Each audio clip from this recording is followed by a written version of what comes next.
When I talk to various groups about leadership, and often in one-on-one sessions with folks about leadership, a common question that I'm asked is, what advice would I give my younger self?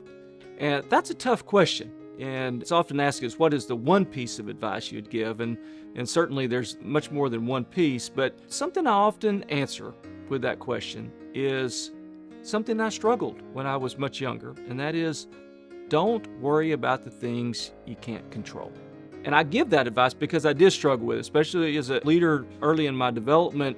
I would agonize over these decisions and think about all these scenarios, and too often focus on those things that were outside of my control. And, we all do it to some degree, but we can get too focused on those things that we can't control, and it really paralyzes you in your decision making. And it's all about the uncertainty that surrounds those things when you can't control it. Well, is this going to happen or is that going to happen? Think about a situation where you've been traveling, especially by air, and you're at the airport and they've announced that your plane is late or perhaps indeterminately delayed or maybe even canceled.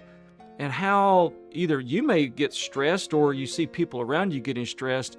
It's because you're worried about things that you can't control. You cannot control whether that plane leaves on time or not. You can't control whether they cancel that.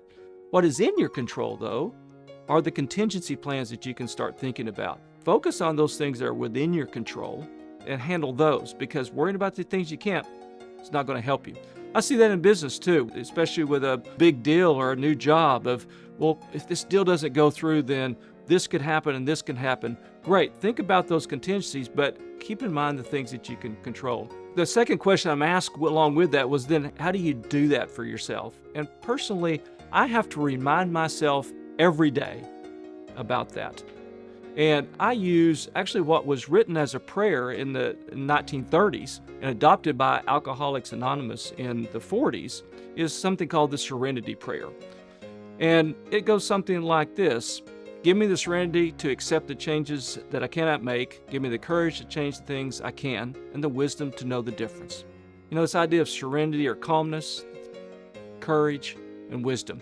Look, if we can practice those three things in our daily decision making and in our leadership, calmness, courage, and wisdom, we'll be okay. So, if you could go back and give yourself one piece of advice, what would it be?